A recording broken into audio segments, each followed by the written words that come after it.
Welcome. Today we delve into a story of extraordinary resilience set against the scorching sands of the Tunisian desert in 1943. It's a tale of a battered bomber, a collision unlike any other, and a daring pilot who defied every law of aerodynamics to survive. Have you ever wondered how a collision with a German Messerschmitt Bf-109 could leave a bomber's tail nearly severed, yet the aircraft somehow kept flying?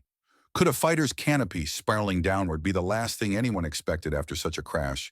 How did a crew of seasoned men survive a collision that should have sent them crashing into the Sahara below? And what secrets does that iconic photograph of their damaged aircraft conceal about engineering and human endurance? All of these incredible fragments, disjointed yet connected, pose one central question. How did this aircraft remain airborne against all odds, rewriting what we thought possible in aerial combat? In this video, we will trace every moment, separating fact from myth, to reveal a story that challenges the very principles of flight and survival. Prepare to witness one of the most astonishing feats of American ingenuity and human grit in the history of aviation. And now the most remarkable chapter begins. On the first day of February in the year 1943, high above the scorching sands of the Tunisian desert, an American bomber soared at an altitude of 20,000 feet. Inside the cockpit, Lieutenant Harry C. Newsel meticulously traced the course back towards safety on a navigation chart, his pencil gliding over the paper with a slight resistance. The faint streaks of condensation on his oxygen mask blurred some of the numbers, but he concentrated, knowing that each digit brought them closer to freedom from enemy threat. In less than 17 minutes, their aircraft would be beyond the reach of German fighters, entering a zone of relative safety where danger from the skies was significantly diminished. The tension in the air was palpable, with the German fighters mounted and waiting at a reported 1,200 feet high, closing in at a furious pace. Their approach was rapid, and the sound of their engines filled the cockpit with an ominous hum. Suddenly, the intercom crackled sharply, and the tail gunner's voice pierced through the static with a frantic warning. The enemy fighters were coming in fast. Newsel barely managed to glance upward, instinctively bracing himself. Before he could fully lift his head, a sound unlike any he had anticipated echoed through the aircraft. A piercing swoosh, followed immediately by an earth-shaking jolt and a muffled whoomp through the plexiglass nose cone of their Boeing B-7F, the all-American heavy bomber designated as number 3. That sound, so distinct and unsettling, would stay lodged in his mind forever. What followed was a scene etched into the annals of aviation history.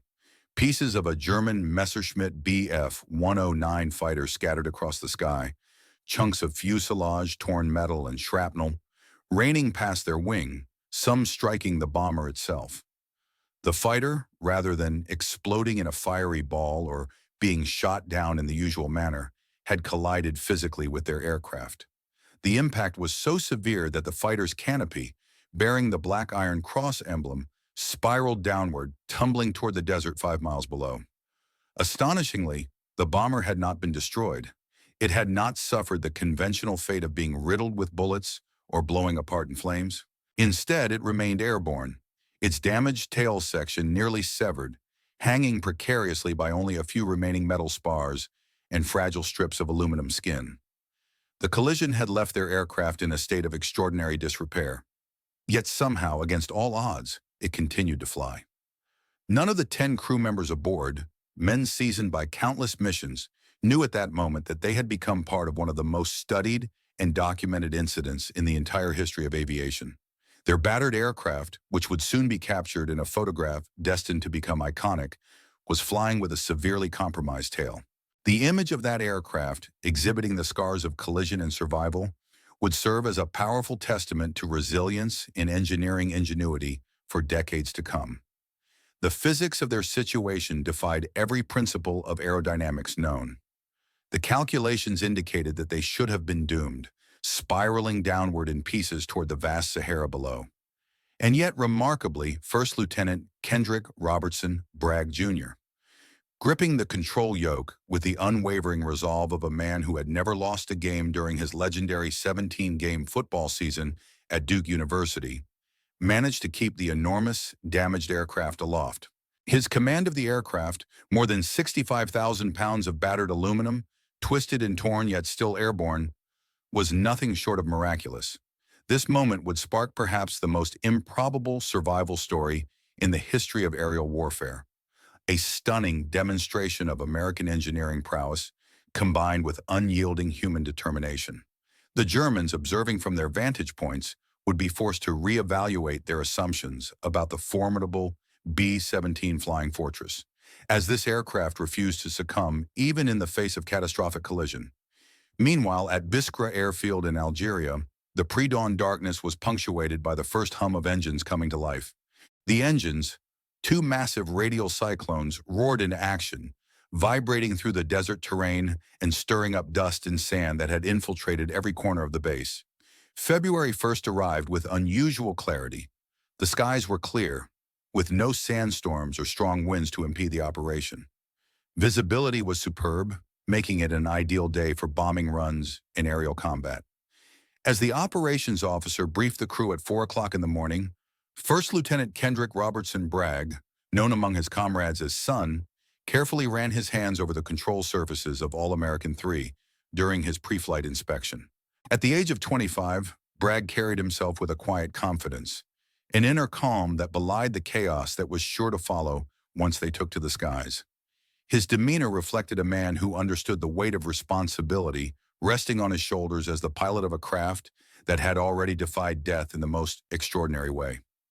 Confidence radiated from him, a quiet but unmistakable assurance forged through years of proving his mettle across multiple challenging arenas. Back home in Savannah, the local newspapers still recounted his remarkable achievements, especially highlighting his stellar performance with Duke's legendary 1938 Iron Dukes. That team was celebrated not only for its skill, but for its indomitable spirit, capturing the imagination of sports enthusiasts everywhere.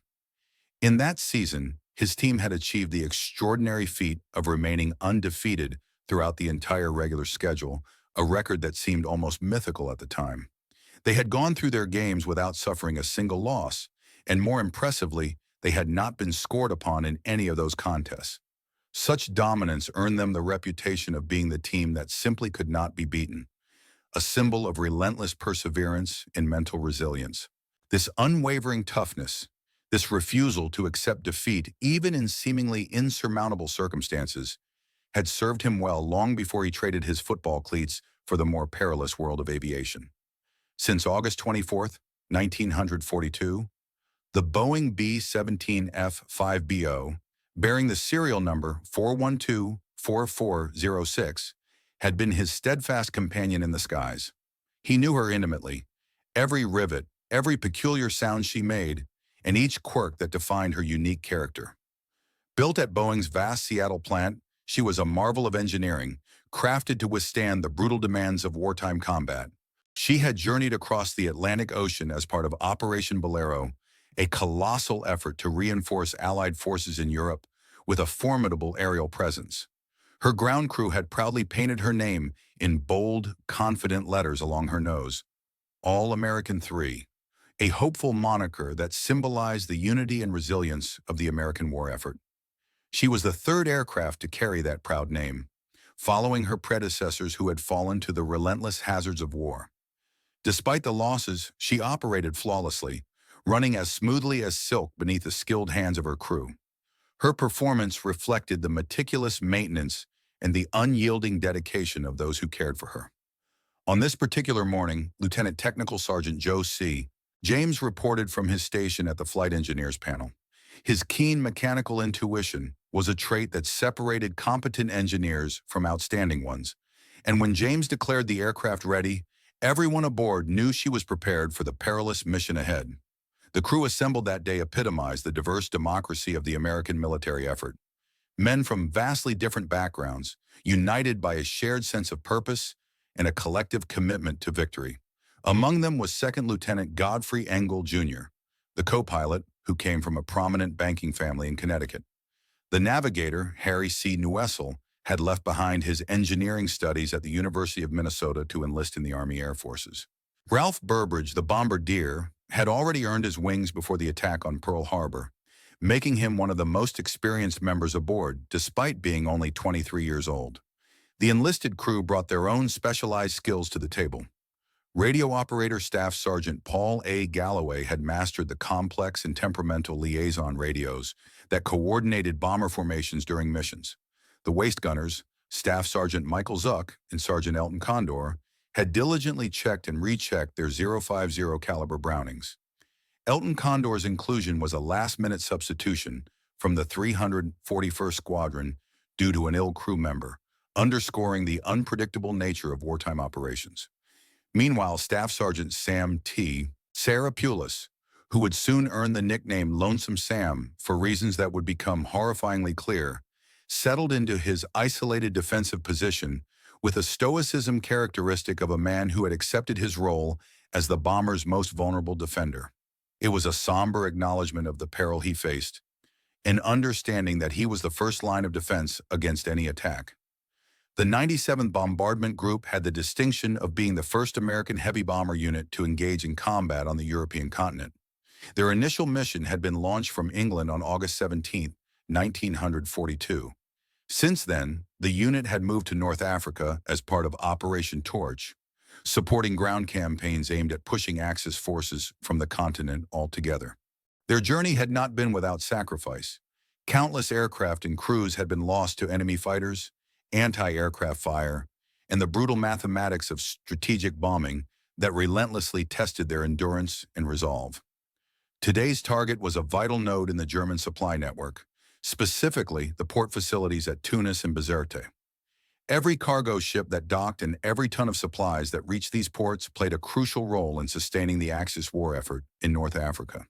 The destruction of these facilities was not just a tactical objective, it was a strategic blow designed to weaken the enemy's ability to resupply and reinforce their forces in the region.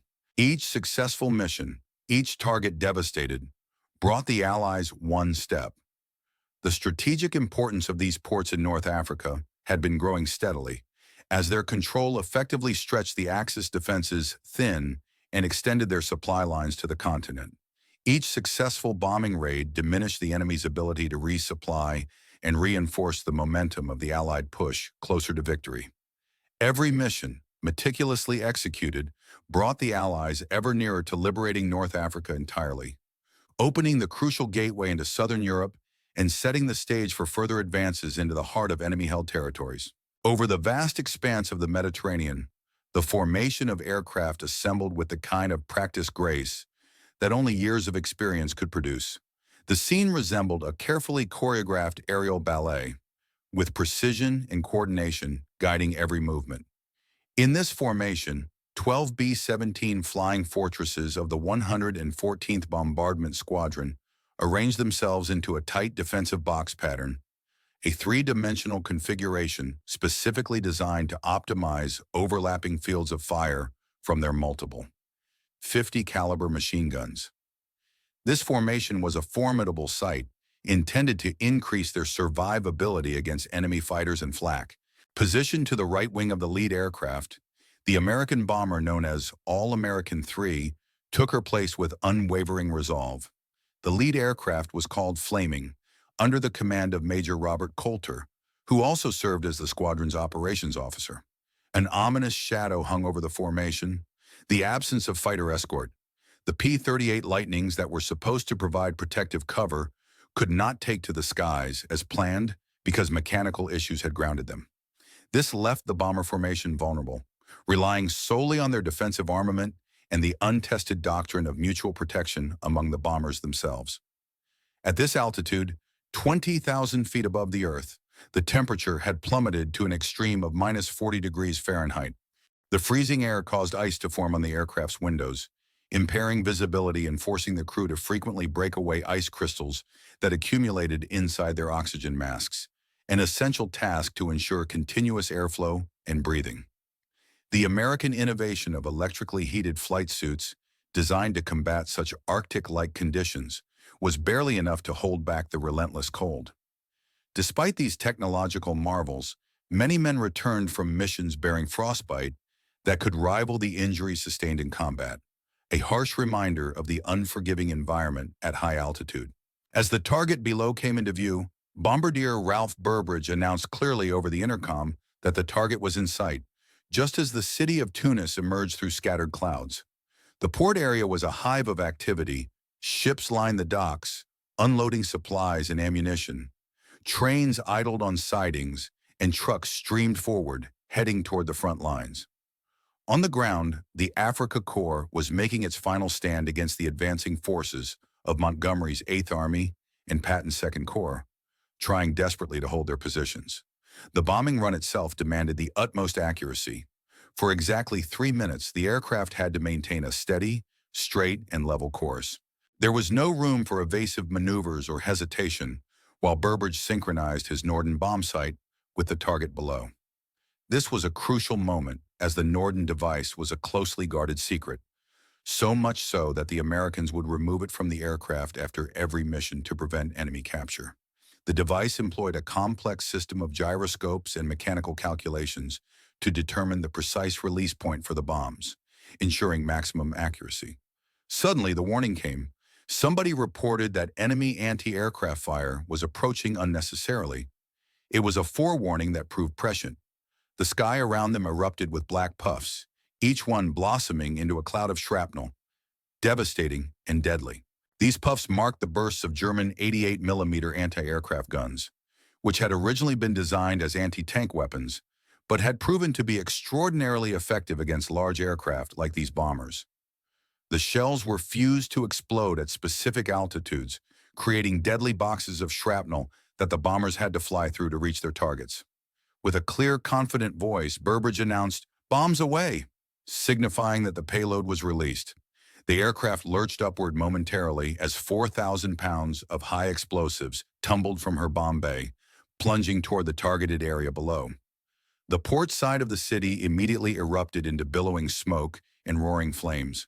The explosions had hit warehouses, igniting secondary blasts from stored ammunition, and causing ships moored at the docks to list ominously as their hulls took hits. This attack might have been their most successful yet, a strike that inflicted significant damage on enemy infrastructure and logistics. Yet, the brief moment of victory was quickly overshadowed by the realities of war. The formation had to turn westward, heading into the unknown. As they moved away from the target area, their mission far from over.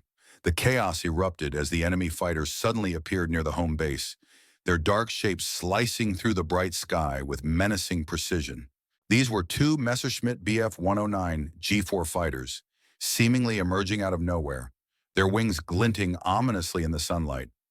It was approximately 2 o'clock in the afternoon when the alert sounded simultaneously across multiple gun emplacements, warning of the imminent attack. From their vantage points, the American gunners spotted the enemy aircraft diving swiftly from their high-altitude perch, the sleek silhouette of the Messerschmitts contrasting sharply against the blue sky. The German pilots, having learned through bitter experience, understood the vulnerabilities of the B-7's defensive armament, specifically the weaknesses in the front arc of fire. The nose-mounted guns could not depress enough to effectively target fighters approaching from below, and the top turret lacked the traverse speed necessary to track fast-moving, high-speed assaults coming head-on. As the fighters descended, the lead aircraft, piloted by Aloyd Julius Mimmerberg of the 11th Jagdverband WWII, temporarily attached to the Jagdschade 53 Pick Squadron, opened fire from a distance of about 500 yards. Mimmerberg's attack was precise, his 20mm cannons and 13mm machine guns blazing along his wings, delivering deadly bursts that raked the formation below. The first bomber shuddered violently under the impact, with fragments of aluminum peeling away in a shower of sparks and debris, resembling confetti scattered in the air. Trailing closely behind was a second enemy fighter, flown by Feldwebel Erich Patzia of the 6th Jagdverband 53. Unlike Mimmerberg, Patzia was relatively inexperienced, but had already accumulated a commendable record of combat victories, 16 confirmed kills, and had been awarded the prestigious Ehrenpokal der Luftwaffe, a goblet symbolizing his success as a fighter ace. Confident and precise in his approach, Patzia targeted the American three-bomber formation, knowing exactly where to aim to inflict maximum damage. The cockpits to eliminate the crews, the engines to disable the aircraft, and the wing routes where the vital fuel tanks were located. However, during this critical moment, something went terribly wrong. As Patsya approached within about 300 yards, he initiated his escape maneuver, a half-roll intended to take his fighter underneath the bomber and out of its defensive fire zone. This was a move he had carried out numerous times before, executed with skill and confidence. Yet this time, whether due to overconfidence, fixation on the target, or a mechanical malfunction, he either delayed initiating the maneuver too long or perhaps did not start it at all, possibly because he was already dead. In fact, Ralph Burbridge, who was in the aircraft, later vividly recalled, "I had him in my sights. He was coming straight at us, and I could see his face through the windscreen." At that critical moment, the top turret gunner, James, unleashed a burst of fire from his twin 50 caliber machine guns. The burst struck directly into Patsya's cockpit, at least one, perhaps more rounds, finding their mark and hitting the young pilot. Whether Patsya succumbed instantly or was rendered unconscious, the result was devastating. The moment the cockpit was hit, control of the fighter was lost. The massive, over 350-mile-per-hour aircraft, weighing approximately 2,000 pounds, suddenly veered out of control. In the span of less than 2 seconds, chaos unfolded, a sequence of events that would be scrutinized and analyzed in military archives and aviation circles for decades to come. The uncontrolled Messerschmitt then veered sharply, slicing through the formation of 3 American bombers with terrifying ease. Its left wing tore through the fuselage of the nearest bomber like a sword through paper, creating a long diagonal gash that extended from the base of the vertical stabilizer across to the horizontal stabilizer, which was completely severed in the process. The impact was catastrophic, tearing apart the aircraft's structure and causing a cascade of destruction. Harry Newell, the bomber's navigator, wrote a raw and visceral account of the incident in a letter to his brother just days afterward. He described how the fighter struck them with a loud swoosh and a bang that shook the entire aircraft, causing immediate chaos and disarray. Looking back through the companionway, Newell was unable to believe what his eyes revealed. A gaping breach in the bomber's fuselage, a wound inflicted by the enemy fighter, leaving daylight visible where there should have been only solid metal in the sky beyond. This harrowing scene, captured through Newell's detailed description, vividly illustrates the sudden, violent shift from normal flight to catastrophe, a moment of destruction that was brief yet etched indelibly into the memories of all who witnessed it. The collision between the aircraft was nothing short of miraculous, with the devastating physics involved simply defying all logical understanding. The German Bf 109 fighter, with its wing hurtling through the air at an astonishing relative speed of nearly 400 miles per hour, should have sliced the B-17 bomber's fuselage cleanly in half. Yet by what many crew members would later describe as pure luck, or perhaps divine intervention, the fighter's wing narrowly missed striking the main structural spars on the right side of the aircraft's fuselage by mere inches. It was a near miracle that the plane remained airborne after such a violent impact. The tail section, which contained Staff Sergeant Sam Saralis, was precariously attached by what investigators would later characterize as the absolute minimum amount of structural connection necessary to maintain any semblance of control over the aircraft. The German fighter, unable to sustain the damage inflicted upon it, disintegrated into fragments. Its wing, torn off by the collision, remained partially embedded in the fuselage of the B-17.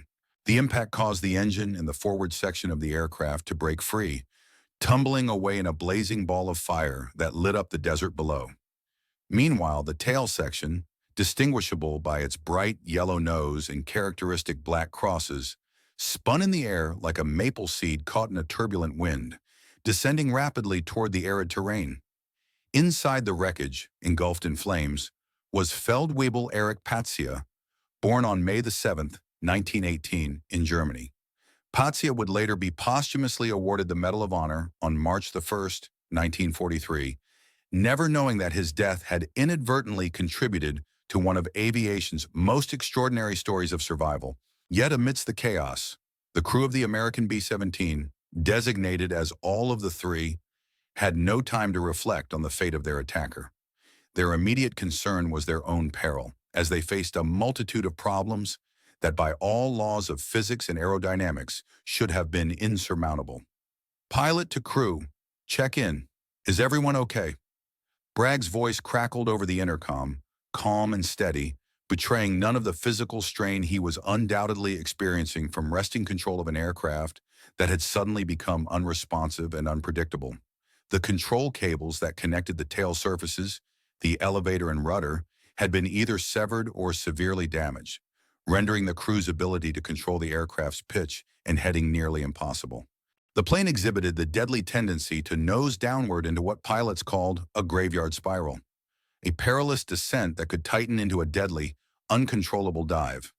One by one, each crew member responded over the intercom, confirming their safety amidst the chaos. Miraculously, there were no injuries resulting from the collision itself, a fact that seemed almost too extraordinary to believe. However, when the moment came for the tail gunner to report, the communication line remained silent. "Sam, you okay back there?" Bragg repeated, concern evident in his voice. Still no answer. The interphone line connecting to the tail had been severed, cutting off direct communication. Yet in the jagged hole torn through the fuselage, the waist gunners could see movement in the tail section. To their astonishment, Staff Sergeant Cerilis was alive, trapped in a tailpiece that was now moving independently from the rest of the airplane, swaying like a kite on a string caught in a hurricane, buffeted by the air currents. The extent of the damage was staggering, leaving no doubt as to the severity of the collision. The left horizontal stabilizer, the small wing-like surface that helps control pitch, was completely gone, torn away by the impact of the BF-109's wing. Along with it, the elevator on that side was also missing, leaving the plane with a critical loss of pitch control. The vertical stabilizer, the upright fin that helps maintain directional stability, had been sliced open at its base by the fighter's wing, exposing the internal structure to the elements. The fuselage itself was mangled, torn open from the tail gunner's position forward to just behind the waist gun windows, resembling a can that had been punctured and crushed. Loose control cables hung freely in the slipstream, waving like tattered ribbons in the wind, while hydraulic fluid leaked from severed lines, further complicating the crew's efforts to regain control. Nearby, Lieutenant Charles Cliff Cutforth, the navigator aboard the B-17, maneuvered his aircraft as close as possible to capture an essential photograph, one that would become a crucial piece of evidence and testimony in the ongoing investigation into the nature of the collision and the resilience of the crew. His quick thinking and skillful flying amidst the chaos exemplified the bravery and professionalism that characterized the crew's response to a disaster of seemingly impossible proportions. Among the most iconic images of the war, one scene vividly captures the chaos and desperation faced by those flying in combat. In this particular snapshot, the tail section of the aircraft known as All-American 3 stands out, a stark reminder of the damage inflicted during the fierce battle. The tail appears visibly displaced from its normal position, twisted at an unnatural angle that strongly hints at an imminent structural failure. A diagonal gash slices through the fuselage, cutting through the metal with a jagged edge, and the stabilizer, essential for maintaining balance and control, is conspicuously absent. These severe damages seem almost incompatible with the aircraft's ability to stay in the air. Yet, astonishingly, the plane remains in level flight, a phenomenon that defies the basic laws of physics and aerodynamics. It was as if some unseen force was holding it together, and perhaps in that moment, someone at the controls was desperately trying to breathe life into the dying craft over the intercom, a voice filled with tension and hope. The rear of the aircraft was on the verge of falling apart entirely. Co-pilot Godfrey Engel Jr., with frantic urgency, worked alongside Lieutenant Bragg in an effort to discover a series of control inputs that might stabilize their battered aircraft and keep it airborne a little longer. The traditional control surfaces, ailerons, elevators, and rudders, had been compromised or rendered useless by the extensive damage. The situation called for quick thinking and innovation. To maintain some semblance of control, they relied on the autopilot system integrated with the Norden bombsight, which was equipped with electrical servos instead of conventional mechanical cables. By engaging parts of this system carefully, They attempted to create a stabilizing influence amidst the chaos, a delicate balancing act that required finesse and precision. In addition to these electronic maneuvers, they employed a more rudimentary yet effective technique: differential engine power. By increasing the thrust of the engines on the left side relative to those on the right, they aimed to counteract yawing tendencies caused by the damage. However, every adjustment had to be executed with utmost caution.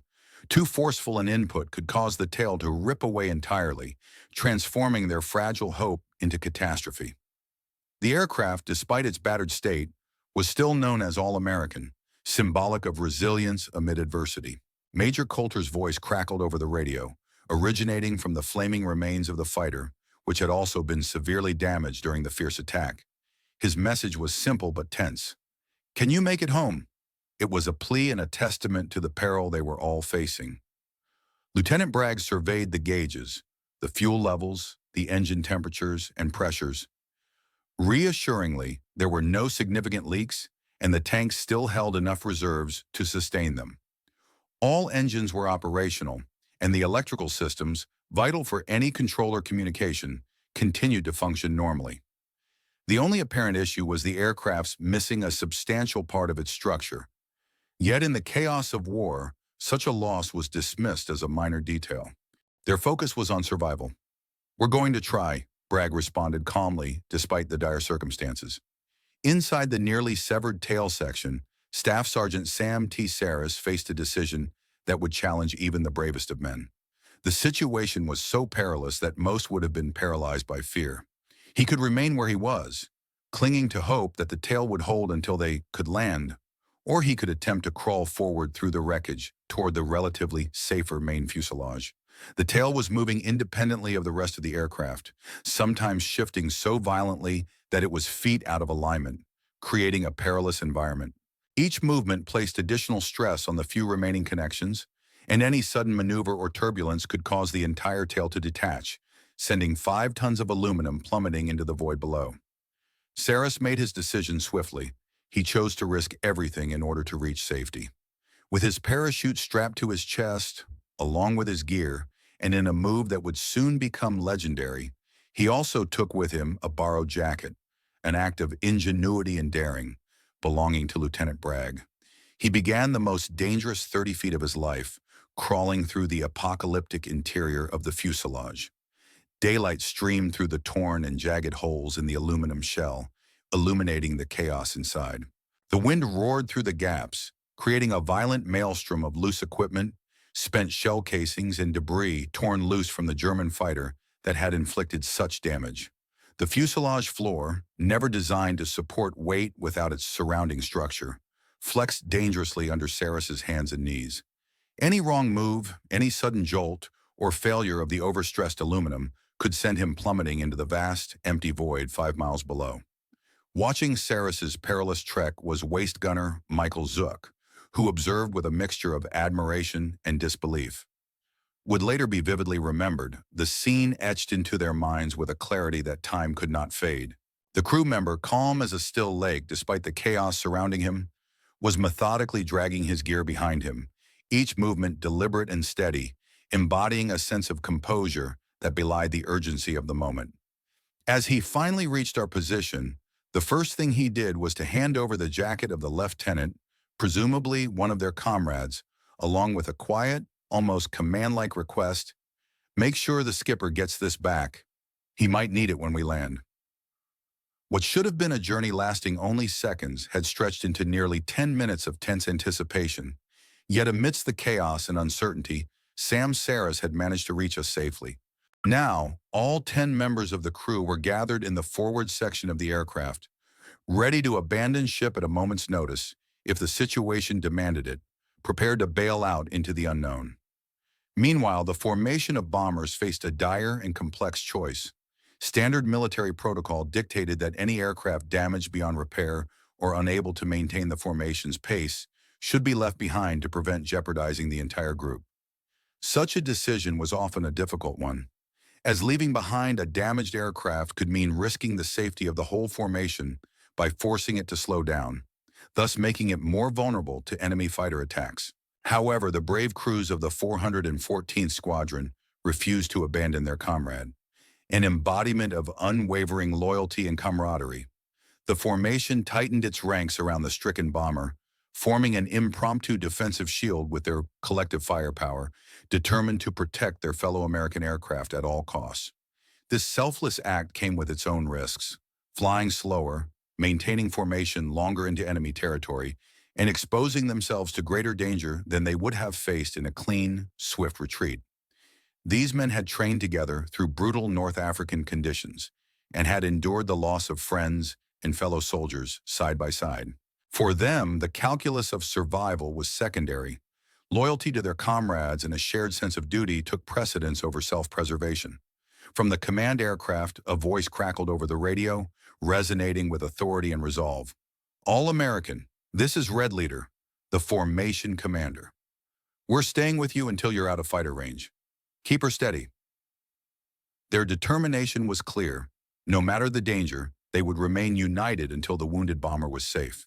Seeing their resolve and perhaps sensing their low fuel and ammunition levels, the German fighters, presumably outnumbered and constrained, eventually turned away, their attack thwarted by the tight, disciplined defensive formation. The enemy fighters believed they had achieved their goal, victories to add to their tally, yet that was only partly true. Julius Meinberg, who was wingman to Erich Paxia, would survive that fateful day, despite sustaining severe burns when defensive fire ignited his oxygen system. In his post-war memoir titled Fine Bourong, Contact with the Enemy, Mimmeberg would claim that he shot down one of the B-17 bombers during this engagement, a claim that, while partially true, was not the full story. He was, in fact, only half correct in his assertion. Flaming May, the damaged bomber, would indeed go down in flames, its crew lost, Major Coulter and 6 other crew members perishing in the inferno.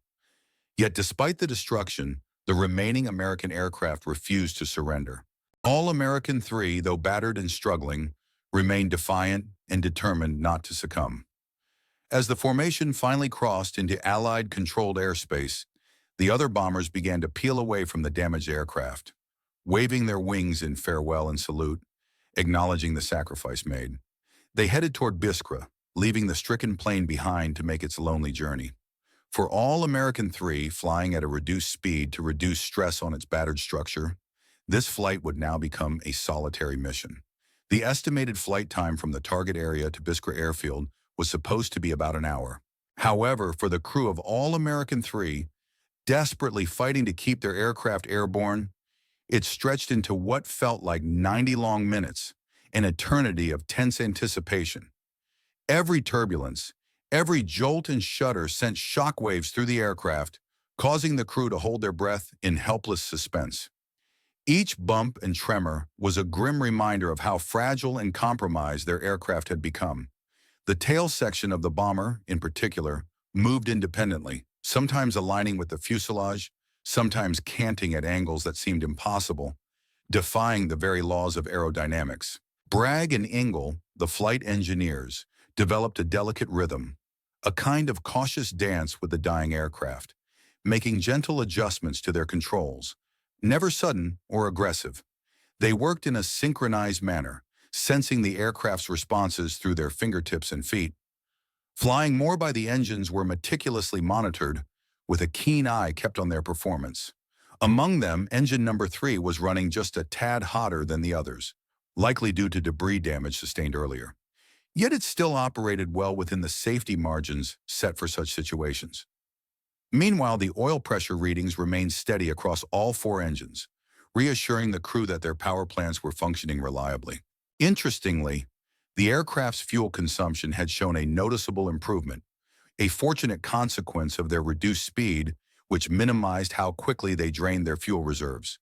The 4 right-side Cyclone radial engines, manufactured in various factories scattered across the United States by skilled workers whose lives and craftsmanship unknowingly contributed to saving countless others, continued their steady, thunderous rhythm, echoing the resilience of American industrial prowess.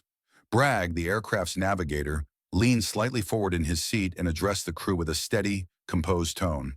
"Navigator, how far to base?" he inquired, ensuring no detail was overlooked. Harry Newell, The dedicated navigator had been tirelessly recalculating their position, adjusting their course as new data came in. The damage to the aircraft had affected its trim, its aerodynamic balance, causing it to drift slightly to one side, a condition pilots refer to as flying a crab.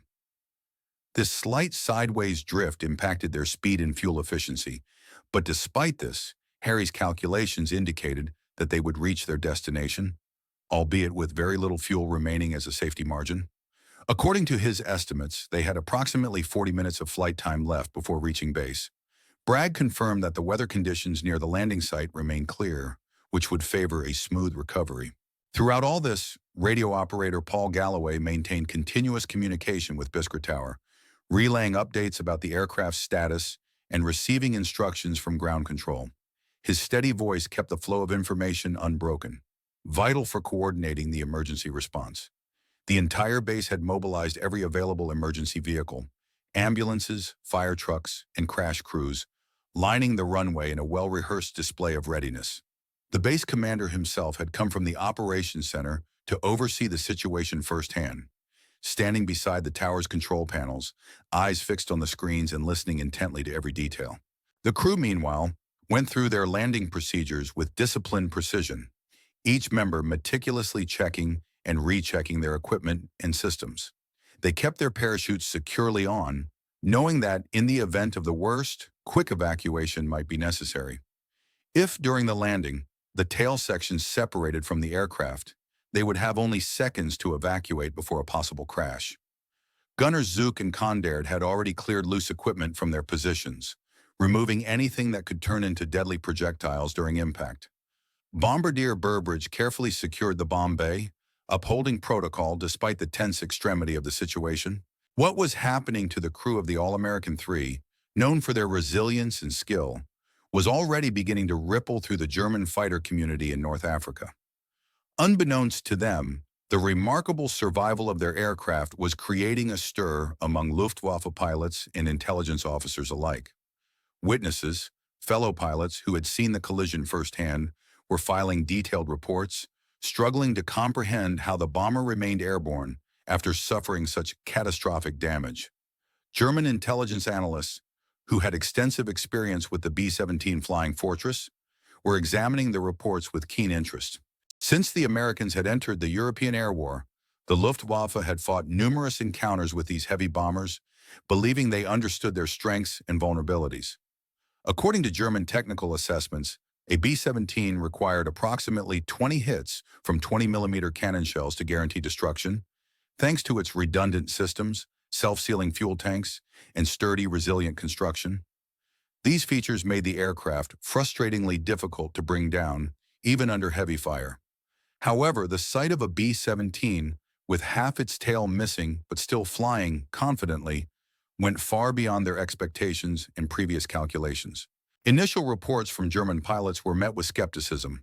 Some suggested that the crew might have been mistaken, or that the aircraft had perhaps crashed later, out of sight after losing control. After all, no aircraft could reasonably survive such extensive structural damage, especially with half its tail torn away. Yet the tangible evidence was irrefutable. Multiple pilots had observed the All-American III flying in formation after the collision, maintaining altitude and heading as if nothing had happened. Ground-based radar operators tracked the aircraft on their screens, confirming its presence long after it should have been lost to gravity. The aircraft's persistence challenged existing beliefs about the vulnerabilities of American heavy bombers.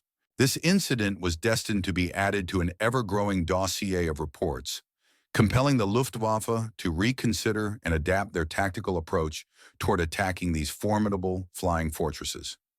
General Adolf Galland, one of Germany's most respected and experienced fighter leaders, and a key figure in the Luftwaffe's command structure, was closely analyzing the story of a legendary fighter ace, renowned for his exceptional skills and strategic brilliance in the skies over Europe, would later become intertwined with an insightful reflection on the resilience of American bombers during the war. He observed with a mix of admiration and frustration how these massive flying fortresses, despite sustaining wounds that would have doomed any other aircraft to destruction, managed to remain airborne and continue their missions. To see a B-17 Flying Fortress, battered and scarred from relentless combat, yet still flying with injuries that should have reduced it to scrap, was a sobering and, at the same time, deeply demoralizing sight for our young pilots. It was a testament to the strength and durability engineered into these aircraft, but it also served as a stark reminder of the relentless endurance of the enemy's defenses. These formidable bombers, often hit multiple times by enemy fire, would drain their ammunition in futile attempts to bring down their targets, only to watch the American crews fly away unscathed and victorious, leaving behind a trail of destruction and shattered morale among the German fighters. Such moments of witnessing the resilience of the American aircraft could be both inspiring and disheartening, an ironic contrast that underscored the brutal reality of the air war. One particular encounter stood out vividly in the minds of those involved. When the call came over the radio, Biskra Tower, this is all American, 5 minutes out. Request straight in approach, runway 27. The tone was calm but resolute.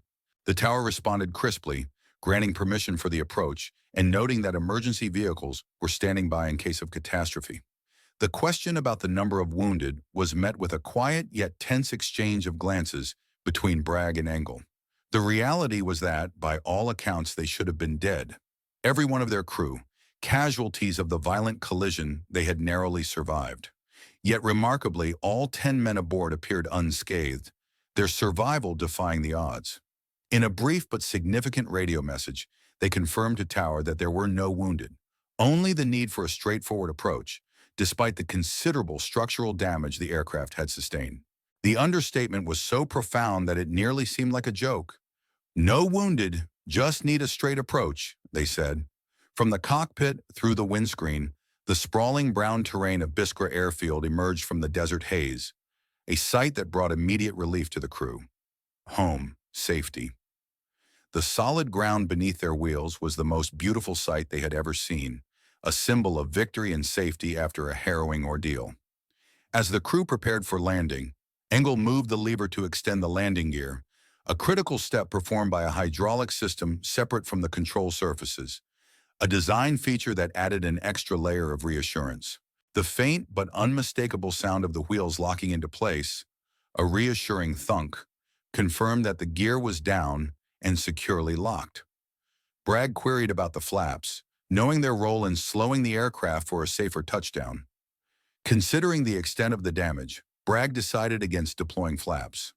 Slow and precise landing was essential, but the risk of further stress on the already compromised structure was too great. They had to come in hot, making full use of the entire length of the runway. This approach demanded every ounce of skill that Bragg had accumulated over countless hours of rigorous flight training, an approach that was anything but routine. The aircraft, due to its damaged tail section and the loss of the tailwheel in the collision, was fighting against its own aerodynamic instincts. It constantly yawed, rolled, and pitched downward, fighting the natural forces that sought to throw it off course. Every correction made in response to these forces required an opposite adjustment, a delicate, constant battle against the aircraft's instincts and the destructive effects of the damage. As they closed in on the runway, just half a mile away, the scene outside the cockpit was breathtaking. The wide, welcoming strip of asphalt grew rapidly larger, more inviting than any other they had ever seen. Ground crews lined the taxiways, their faces a mixture of awe and quiet disbelief, watching in stunned silence as this seemingly impossible aircraft made its final approach. Some later claimed they could see daylight through the fuselage from a quarter-mile away, a testament to the severity of the damage, yet also to the aircraft's extraordinary resilience. The main wheels finally touched the sand-swept runway at a speed of approximately 110 miles per hour, faster than a normal landing, but controlled as best as Bragg could manage. The aircraft settled onto the pavement, and for a fleeting moment, it appeared as though the landing would be textbook perfect. But physics, relentless and unforgiving, reasserted itself.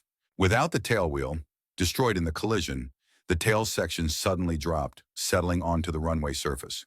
What followed was a deafening, grinding screech as the aircraft, weighing 65,000 pounds, skidded along the runway in a shower of sparks, and the potential for a ground loop, a dangerous and violent spinning motion, could have resulted in the aircraft tearing itself apart during its final moments of motion. As the aircraft finally came to a halt after covering approximately 300 yards, it was left sitting at an odd, almost surreal angle, its tail resting heavily on the runway, while the nose pointed sharply skyward, as if defying gravity itself. The scene was striking and unsettling, a testament to the enormous forces at play during the crash and the remarkable resilience of the aircraft's structure. For a brief, tense moment, nobody moved. The silence was thick, broken only by the distant hum of the engines and the pounding of hearts. Then, almost as if on command, all 10 crew members aboard the aircraft instinctively sprang into action. They hurriedly made their way to the exits, quickly assembling on the runway, their faces a mixture of shock, disbelief, and relief. As they looked back at the wreckage, it was clear that what they saw surpassed even their most dire expectations. The extent of the destruction was astonishing and almost incomprehensible. The tail section hung at an unnatural, almost impossible angle, seemingly held together by nothing more than a series of strips of aluminum that appeared as fragile as heavy paper.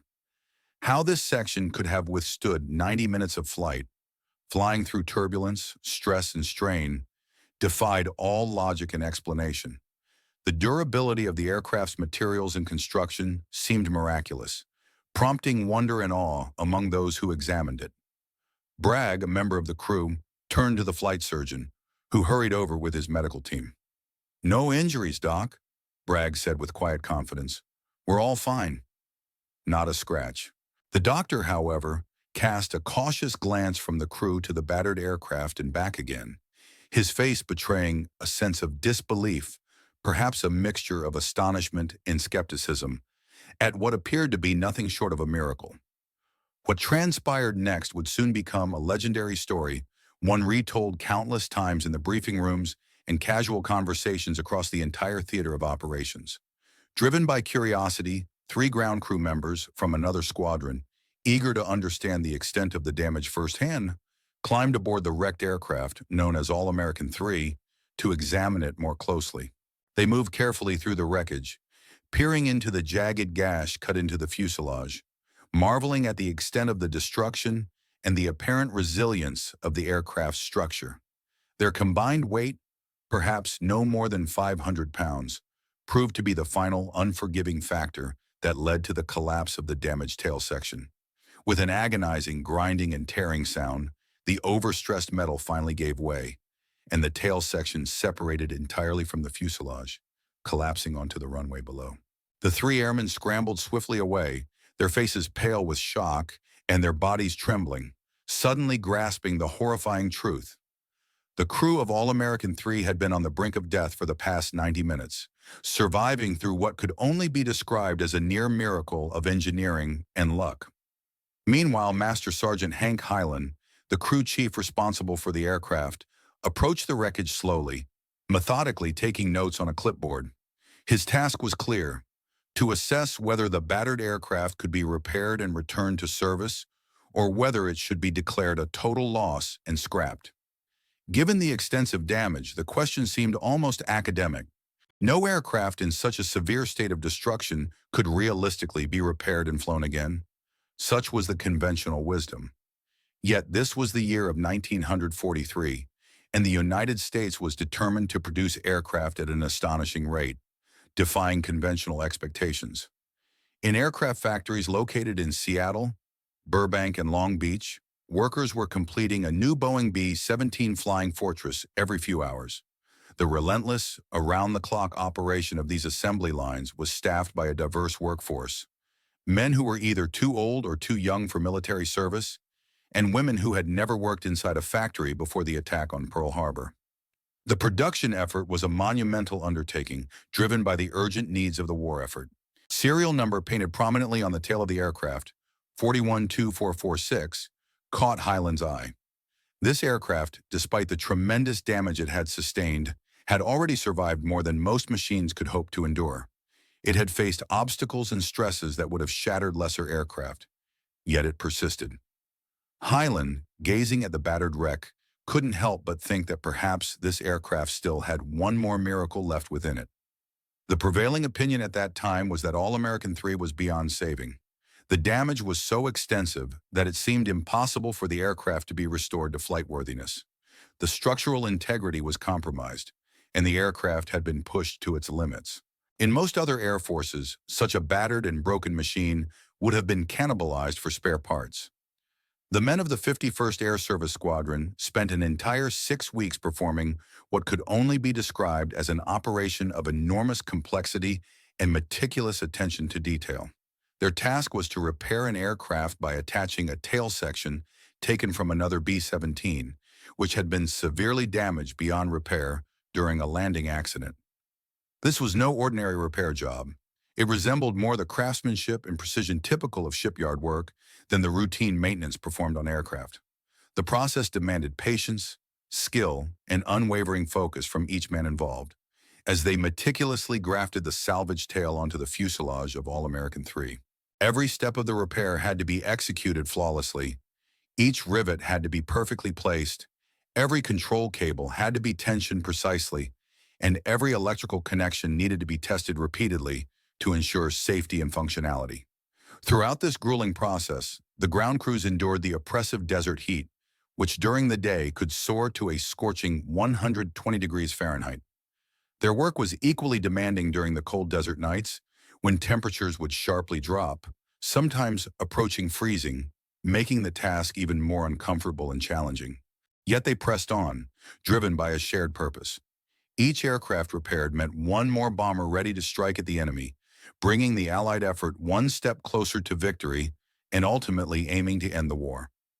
The repair work was fundamentally crude, certainly by the high standards of Boeing factories, where precision and perfection were the norm. The aircraft after this patchwork repair would never quite be the same. She would be slower, less agile, and more prone to vibrations that had not been present before, a testament to the roughness of her makeshift restoration.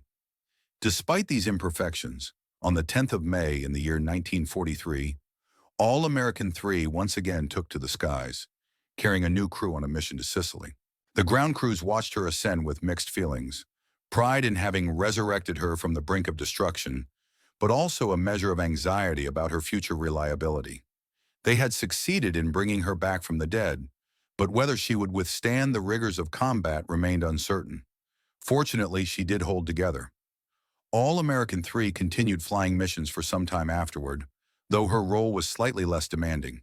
She was reassigned to less intense tasks, transport flights, training missions, and routine supply runs through areas where enemy fighter opposition was minimal.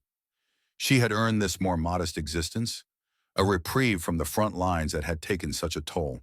Finally, on the 6th of March in 1945, at Lusaira Airfield in Italy, the venerable aircraft was officially retired and salvaged, her long and arduous war finally over. The investigation into the identity of the German pilot involved in the collision with All-American 3 revealed a young man whose life had intersected with history in the most violent and tragic way imaginable. Felvable Eric Paxia was just 24 years old on the 1st of February in 1943, only a year younger than Kendrick Bragg, the American pilot involved in the incident. Born on the 7th of May in 1898, Paxia had grown up in a Germany deeply transformed by the rise of National Socialism. He had trained in glider clubs that secretly served as a cover for preparing pilots for the Luftwaffe, a force that was officially denied under the constraints of the Treaty of Versailles. By early 1943, Paxia had distinguished himself as an exceptional fighter pilot within the Luftwaffe. His confirmed tally of 16 enemy aircraft shot down placed him among the successful, yet not legendary, aces of the German Air Force, men who carried out their duties with skill and professionalism, but whose names were not widely celebrated in propaganda. Paxia flew with the 6th Staffel of Jagdgeschwader, 53 Pikas, one of the most accomplished fighter wings in the Luftwaffe, credited with destroying over 4,000 Allied aircraft during the course of the war. The aircraft he flew that day, a Messerschmitt Bf 109G4, represented the latest evolution of Willy Messerschmitt's revolutionary fighter design. Powered by a Daimler-Benz DB605 engine producing around 1,475 horsepower, this fighter was a formidable opponent. Armed with a 20mm cannon firing through the propeller hub and two 13mm machine guns mounted in the nose. The Bf-109G4 was both powerful and deadly in combat. In the hands of an experienced pilot like Paxia, it was more than a match for the lumbering B-17 bomber. Yet the calculus of aerial combat often involves factors beyond just aircraft specifications. Unforgiving in its very nature, the battlefield leaves no room for error. A single lapse in attention, a momentary distraction, or an unfortunate shot precisely where it counts can render even the most seasoned experience utterly meaningless in an instant. Such was the brutal reality faced by those who fought in the skies during wartime, where the difference between life and death often boiled down to mere fractions of a second in pinpoint accuracy. On that fateful day, the deadly burst from Technical Sergeant Joe James's twin 50 caliber machine guns struck true, finding its target with lethal precision. The consequence was immediate and irreversible. The war for Eric Paxia abruptly ended in a flash of violence and smoke. His body was recovered from the wreckage of his fighter plane, a tragic reminder of the dangers faced overhead. It was laid to rest at the Bourget Cedria German War Cemetery in Benarous, Tunisia, where to this very day, his grave, marked as Plot 3, Row 8, Grave 15, serves as a silent testament to the sacrifices made during that turbulent era. Nearly a year after his death on the 1st of March in the year 1943, Paxia was posthumously honored with the Ehrenpal der Luftwaffe, a distinguished award symbolizing recognition for exceptional bravery and achievement as a fighter pilot.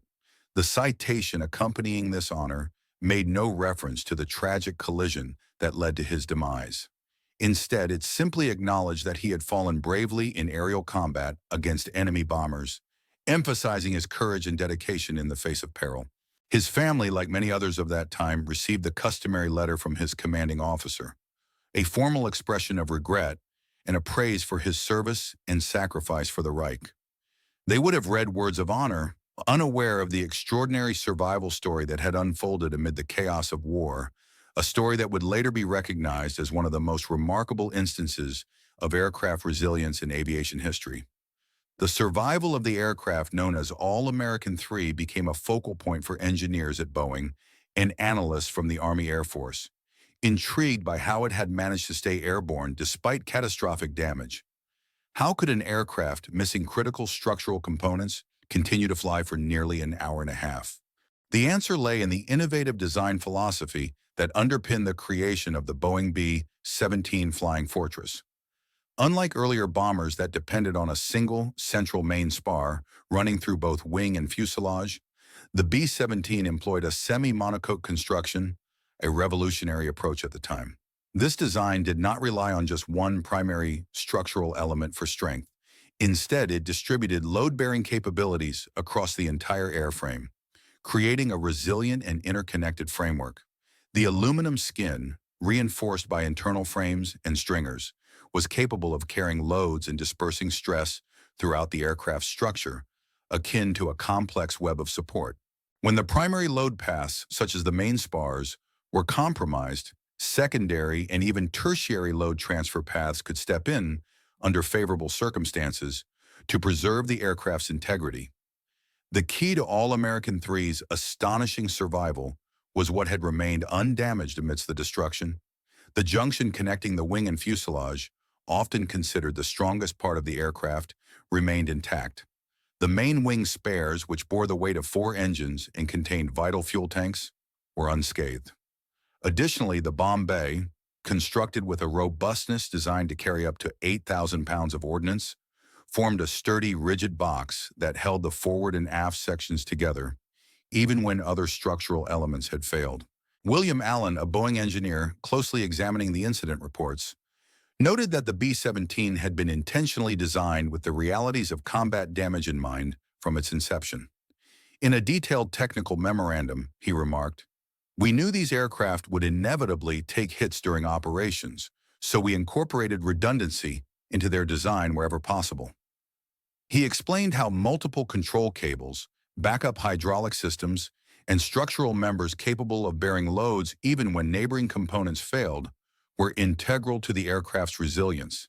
Every extra pound of structural reinforcement, every redundant system was justified by the aircraft's ability to endure extreme damage and still remain controllable. An especially critical aspect of the aircraft's survival hinged on its electrical system. While mechanical control cables could be severed or damaged beyond use, the electrical wiring that supplied power to the autopilot servos often remained partially operational. This redundancy allowed pilots like Bragg and Engel to maintain some level of control over the aircraft's flight path, even when conventional manual control was compromised. Through the Norden bomb-sit autopilot system, they could execute maneuvers and keep the aircraft stable, maximizing the chances of survival amid the chaos of battle. This remarkable case became a testament not only to the resilience of the aircraft's design, but also to the meticulous planning and engineering foresight that went into its construction, showcasing how innovation in structural integrity and systems redundancy could make the difference between destruction and survival in warfare's most harm. The resilience of a particular aircraft, which was never originally designed to withstand such extreme conditions, ultimately proved to be invaluable for a select group of fighters, namely the extremists. The extraordinary survival of the legendary American aircraft, affectionately dubbed All-American III, sent shockwaves through both the Allied and Axis forces alike. For the crews operating American bombers, this incident transformed into a morale-boosting legend, often recounted in briefing rooms and casual conversations across the theaters of war, from the skies over England to the rugged terrains of Italy. The story became a symbol of hope and resilience, emphasizing that even if an aircraft emerged from a mission with half its tail shot off, it still had the capability, through sheer grit and durability, to make it back home. This belief was not merely a hopeful myth, it bolstered confidence in the aircraft's robustness and the crew's resolve. The psychological impact of this event was profound and difficult to quantify. It instilled a newfound sense of confidence among bomber crews who began to trust that their flying fortresses, despite taking heavy punishment, could endure damage that would normally spell doom for other aircraft types. The legend of All-American III grew so influential that the 414th Bombardment Squadron even adopted a new emblem inspired directly by the incident. This emblem depicted a puppy, symbolically depicted praying at the top of an aircraft's tail section, a visual pun referencing the phrase "coming in on a wing" in a prayer. Interestingly, although the famous song titled "Coming in on a Wing" in a prayer was originally written about a different aircraft called Thunderbird, the association with the American III became so ingrained in squadron lore that it became a permanent part of their identity and unofficial motto. From the German perspective, the incident only intensified their growing concerns about American industrial and military capabilities. Field Marshal Gerhard Milch, who was responsible for Luftwaffe aircraft production, had already issued warnings regarding the strategic implications of American bomber manufacturing. During a high-level conference of fighter commanders, he remarked with a mix of awe and alarm that the Americans were producing bombers at a rate comparable to how they built cars, except that they did so faster than the automobile industry. More strikingly, Milch emphasized that these bombers were not fragile or easily destroyed. Instead, they were akin to flying tanks, capable of absorbing and enduring significant punishment that would devastate other aircraft. The tactical implications of this durability were nothing short of revolutionary. The Luftwaffe's existing doctrine had been predicated on the assumption that catastrophic structural damage, such as losing a wing or a vital section, would inevitably bring down a bomber. German pilots were extensively trained to target critical points: wing routes, cockpits, bomb bays, areas where precise cannon fire could compromise the aircraft's structural integrity or control systems. They believed that a few well-placed shells would guarantee destruction. However, incidents like All-American III shattered this belief by demonstrating that even with perfect aim, it was possible for a B-17 to continue flying, seemingly defying the laws of physics and conventional tactics. Major Ga Ral, who would go on to become the third highest scoring ace in history with a staggering victory count of 275, vividly described the frustration that the Germans experienced when attacking these aircraft. He recounted how fighters would attack, scoring hits and observing pieces of the bomber flying off, only to see the aircraft continue its mission unperturbed. Multiple attacks, even with the expenditure of all available ammunition, often failed to bring the B-17 down. Sometimes it seemed as though these airplanes were protected by some supernatural force, an almost mythic resilience that defied the expectations of even the most seasoned German pilots. In response to this formidable durability, the Germans began to evolve their tactics and develop new weaponry aimed specifically at overcoming the B-17's defenses. They concentrated forces to attack from the front, where the aircraft's armor was weakest, and deployed multiple fighters to focus their fire on a single bomber, an effort to overwhelm its defenses. Additionally, they developed heavier weapons designed to breach the aircraft's armor and cause catastrophic damage. One such weapon was the 20mm Mk-108 cannon, firing explosive shells capable of creating meter-wide holes in the bomber's structure. These weapons were a direct response to the B-17's legendary toughness, reflecting the ongoing arms race between offensive and defensive technologies. The 10 men who survived what appeared to be an impossible flight aboard All-American 3 carried the memories of that ordeal for the rest of their lives. Each of them processed the experience in their own unique way, but the stories they told, verified through contemporary documents and eyewitness accounts, remain some of the most thoroughly documented incidents in the history of aviation during World War II. Among them was Lieutenant Kendrick Robertson Bragg, Jr., who would eventually complete his tour of duty and return to the United States. There, he transitioned into a role as an instructor pilot, dedicating himself to training new bomber crews and sharing the hard-earned lessons from his harrowing. The stories of those who survived that harrowing event reveal a tapestry of resilience, skill, and sometimes inexplicable fortune, traits that might one day prove to be life-saving in critical moments. The memories of February 1st, 1943 were a topic his family rarely discussed, as if the sheer magnitude of the experience was too profound to be spoken aloud. When questioned about that fateful day, he would often respond with a modest shrug and a simple phrase: "We were lucky. Good airplane, good crew, lucky." It was a modest summary of what must have been an extraordinary, nerve-wracking ordeal. He passed away on October the 13th in the year 1999 at the age of 81, carrying with him the full weight of what it felt like to pilot an aircraft that, under any normal circumstances, should have been impossible to fly. The most immediate and unfiltered account of the incident comes from a letter home written by navigator Harry C. Newsel, penned within days of the event. This letter, which has been preserved along with signatures from all 10 crew members, offers a rare first-hand glimpse into those chaotic moments before time, storytelling, or subsequent retellings could distort or embellish the facts. In his words, "I still can't believe we made it," he confesses. His disbelief is palpable as he recounts how, when he looked back and saw daylight streaming through the aircraft's damaged fuselage, he thought their journey was surely at an end. Yet against all odds, pilots Bragg and Engel managed to keep the plane airborne, defying the seemingly impossible. How they managed to accomplish this, Newsel admits, remains a mystery. "I don't know how, but they did." Harry C. Newsel would live until June the 27th in the year 1991, reaching the age of 74. Ralph Burbridge, the crew's bombardier, emerged as an unofficial historian of their story, dedicating decades to correcting the myths that had grown around their ordeal. In later interviews conducted near the end of his life, Burbridge carefully debunked numerous embellishments that had become part of the legend.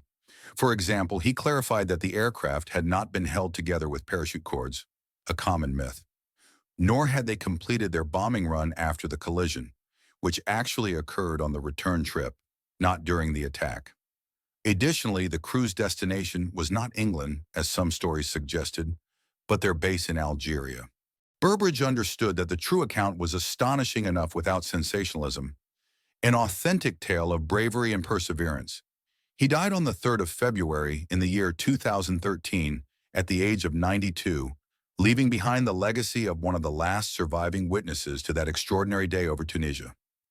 Co-pilot Godfrey Engel Jr., after surviving the war, returned to his home in Connecticut. He was known for rarely speaking of his military service. However, those close to him noticed that during thunderstorms, he would sometimes unconsciously mimic the motions of working aircraft controls with his hands.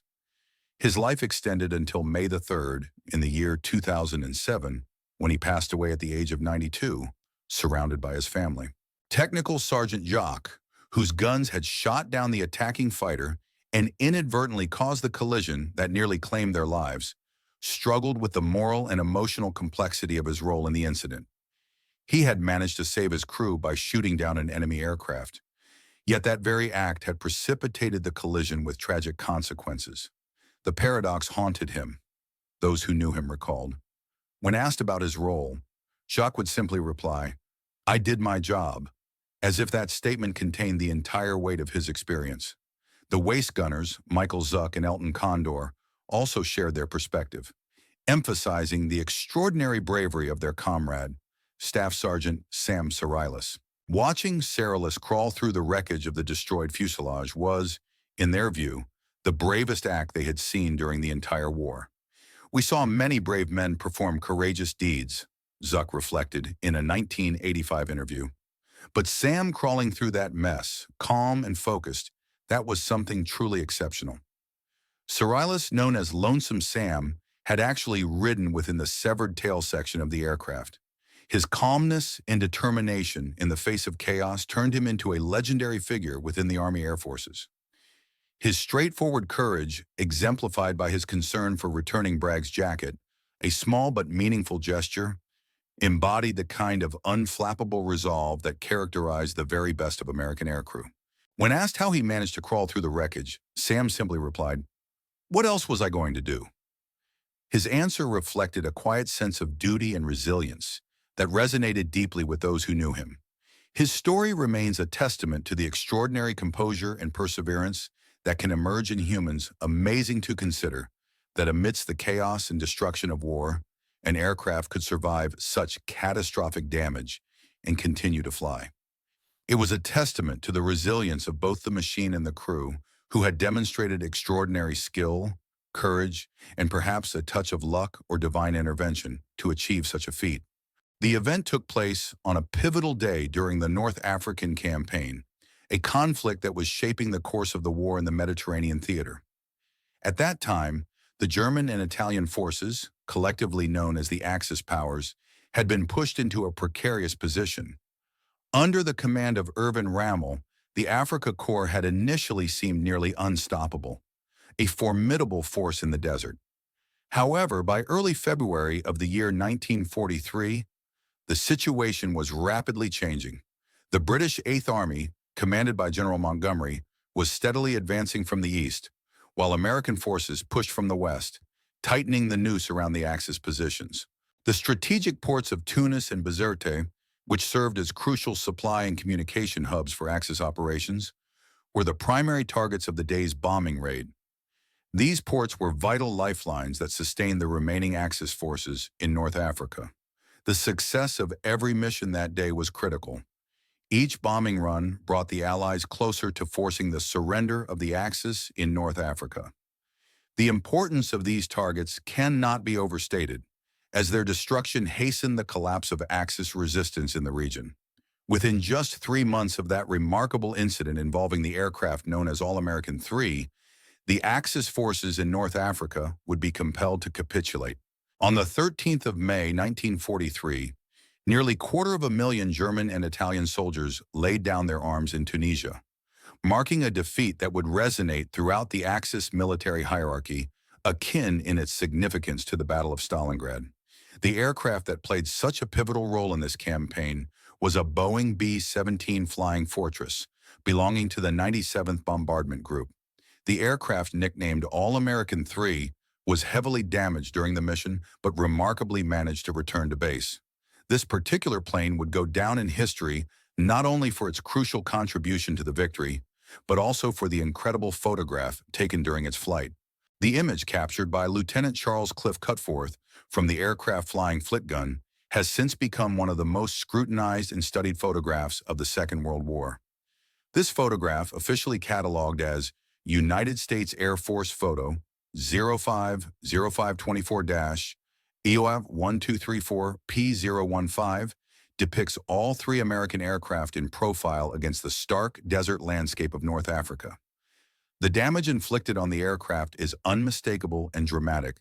The tail section is heavily battered, with the left horizontal stabilizer completely missing, exposing the internal structure and wiring beneath.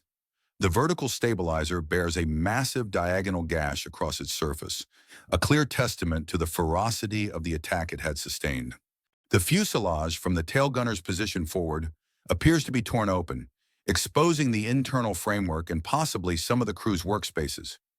Despite such extensive structural damage, the aircraft's nose remained level, and all four engines continued to run smoothly, holding the plane steady in flight. This defied the expectations of physics and engineering, as such damage would typically cause a loss of stability, control, and ultimately lead to the aircraft's destruction midair. The fact that it maintained a steady level flight was nothing short of extraordinary, an almost impossible feat which has fascinated engineers, pilots, and historians for decades. Over the years, however, this powerful and iconic photograph has been subject to various misinterpretations and misattributions. Some have claimed that it depicts the aircraft over the English Channel, escorted by P-51 Mustang fighters, while others have suggested it was taken from a German fighter aircraft, providing a different perspective of the scene. Additionally, certain versions of the image have been altered or enhanced to make the damage appear more severe or dramatic than it actually was, perhaps to heighten the sense of heroism or the miraculous nature of the aircraft's survival. Yet, the original, authentic photograph needs no embellishment or exaggeration.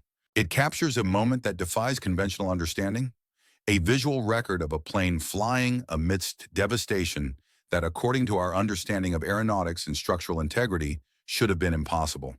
This image stands as irrefutable proof of what a crew of 10 men could achieve through exceptional skill, unwavering determination, and what many might consider divine intervention. It is a testament to human resilience and ingenuity, and a stark reminder of the extraordinary circumstances faced by those who fought in the skies during World War II. The incident took place on a decisive day in early 1943, a time when the outcome of the North African campaign was hanging in the balance. The Axis forces, though initially dominant, found themselves increasingly cornered and weakened. The combined efforts of the Allies through relentless bombing missions and ground advances, the aircraft that truly captured the imagination of the public during wartime was undoubtedly the Boeing B-17 Flying Fortress. Its reputation was built upon a remarkable combination of resilience and effectiveness, especially its renowned ability to withstand tremendous punishment while still bringing its crew safely back home. Over the course of the conflict, the B-17 became a symbol of durability and determination, with its crews often referring to it as a flying tank, or battle-worn hero, a machine capable of enduring damage that would have spelled doom for most aircraft of that era. The legend was reinforced by its operational record, which saw it drop an astonishing sum of over 640,360 tons of bombs on targets across Europe. This staggering figure made the B-17 the most prolific American bomber in terms of incendiary and explosive payload delivered during that period. However, such impressive achievements came at an enormous human cost. Out of the 12,731 B-17s produced, nearly 4,735 were lost in combat, a casualty rate that underscored the peril faced by those flying these aircraft. Each of these losses translated into the tragic death of roughly 10 young men, men with families, dreams, and futures, who would never return home. When considering the survival rate for bomber crews in the conflict, it was dishearteningly low, making every mission a gamble with life itself. Completing a 25-mission tour, which was later extended to 35, was widely regarded as an extraordinary achievement, an indication that a crew had beaten the ominous odds stacked against them. The survival of the All-American III, a specific B-17 that became the subject of extensive study, stood out as a testament to the incredible resilience that some aircraft and crews managed to exhibit despite the brutal realities of strategic bombing warfare. The story of this particular aircraft became a symbol of hope and ingenuity, providing valuable insights into the factors that contributed to its unexpected endurance. Analysis by aviation engineers examining the All-American III incident suggests that the aircraft was operating at the very edge of its controllability, pushing the limits of engineering and piloting skill.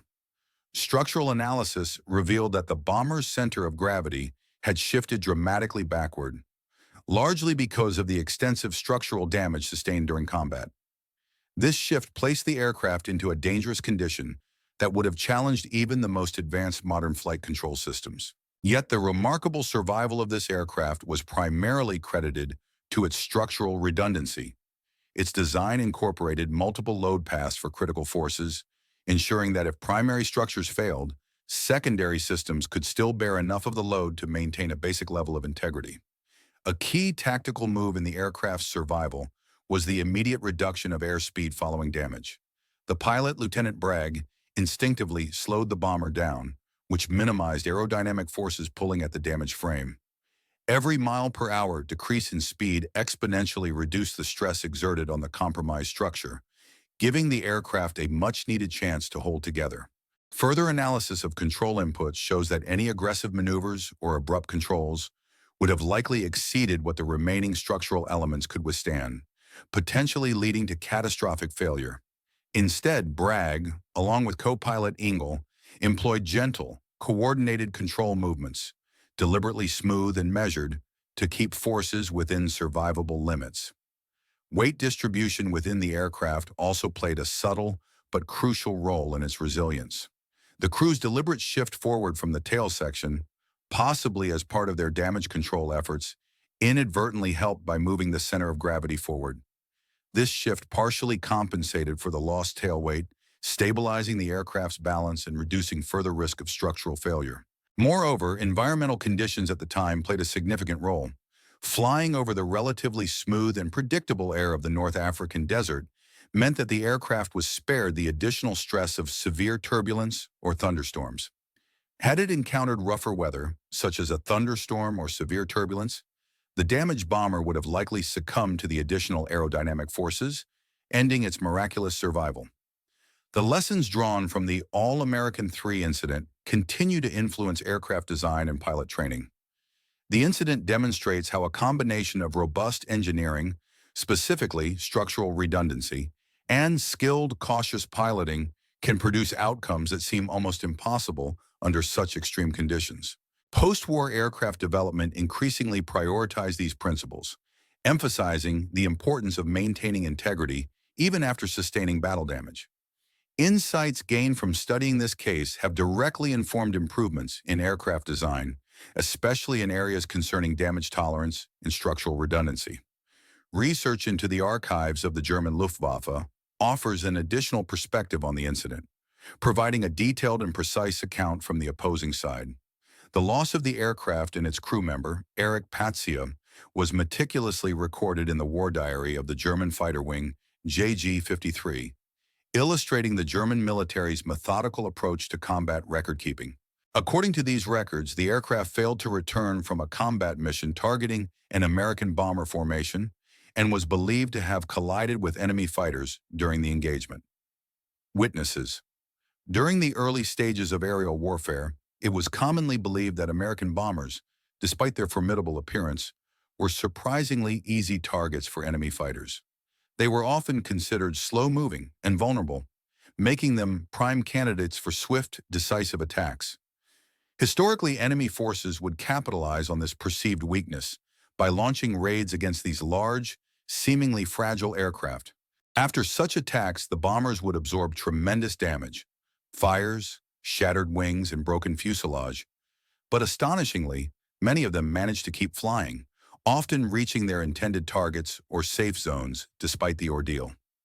Oberstleutnant Egon Mir, a renowned Luftwaffe tactician who pioneered the aggressive head-on attack strategy that would later become a fundamental component of the Luftwaffe's doctrine against bomber formations, once reflected on these encounters.